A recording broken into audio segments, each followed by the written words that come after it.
Today we'll be talking about, my name is Steve Srinivasan, and today we'll be focusing on the topic of lowering the drinking age. So today I'll be advocating that I'll be starting off the affirmative case argument to lower the national legal drinking age from 21 to 18. Before I actually get started on the reasons on why we should do so, I'll provide some background information and also with it some key definitions. So in 1984, the National Minimum Drinking Age Act was passed to address the problem of binge drinking and drunk driving. However, this act did not actually ban the alcohol consumption for people lower than 21 years of age.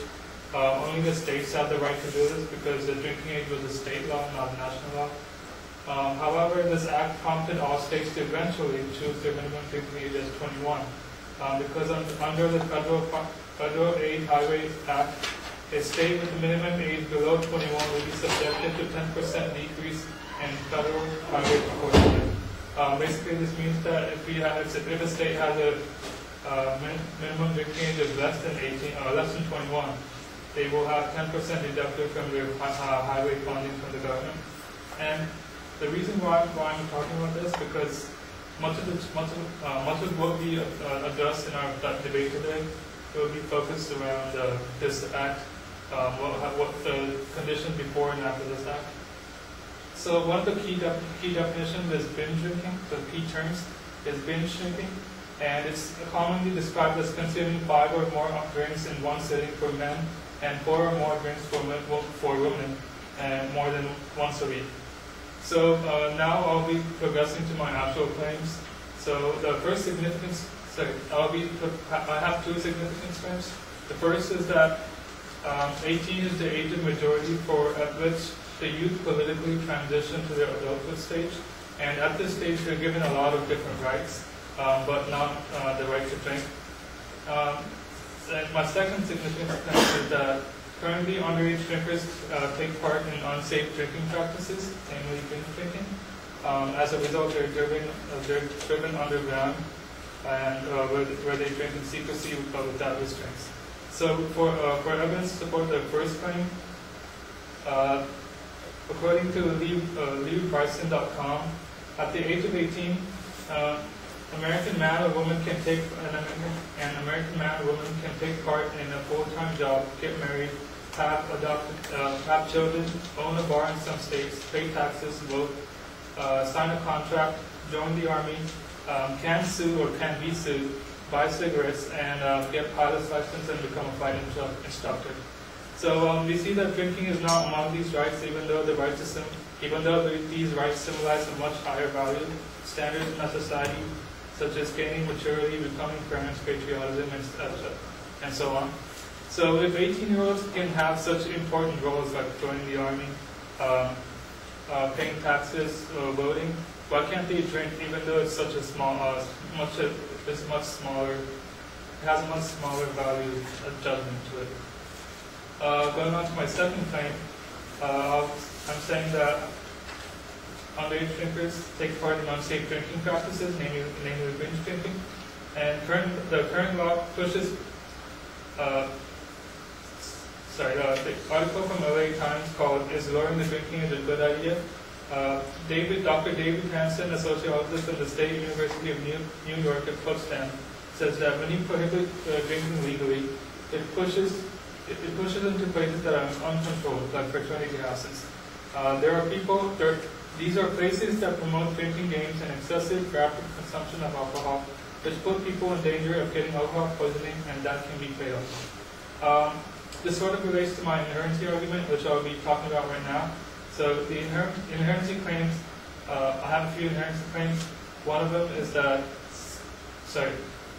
I have two of them inherencies, basically that people won't follow the current system.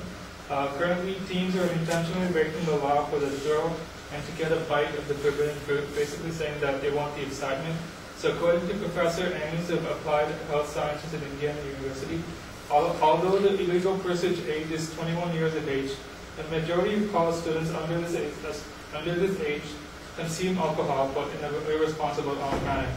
This is because drinking by these youth is seen as inciting forbidden fruit, a badge of rebellion against authority, and a symbol of adulthood. Moreover, there was also the law enforcement was also weak in the current system because not all the enforcers, the police officers, they can't catch every possible act of illegal drinking. So, according to Mark Beckner, the chief police in Boulder, Colorado, he says that we're not in a situation where we can stop it. The best we can do is try to contain it. So they can't exactly lower the number of people who are illegally drinking, and because of that, it does not fulfill the policies made road to limit drinking. The third intensity claim that I have is that the teenagers find ways to get around the law, namely by using fake IDs and other methods. So, according to a study done by the University of Minnesota students Lindsay Fabian and their colleagues, they concluded that focus groups pertaining to access to alcohol and related issues with 19 underage college students, they reported that alcohol is easy to obtain from a variety of sources, with friends, acquaintances who are of legal age, or those with a false ID, or getting alcohol by using a false ID. The fourth inherent claim I have is that the current policy creates a problem of binge drinking, and that's that makes this it's sort of a circular argument because the whole point of this law was to eliminate binge drinking and drunk driving and all that stuff, but it actually enforces that it creates more binge drinking. So I don't have evidence to prove that, but I'll go right on to my solvency claim. So first off, the current policy makes young drinkers more responsible through education. So supervised location will give them rules and practices that are ought to be followed. Moreover, other European nations with lower drinking ages have less binge drinking. So lowering the binge drinking in our nation would produce the same result. So for example,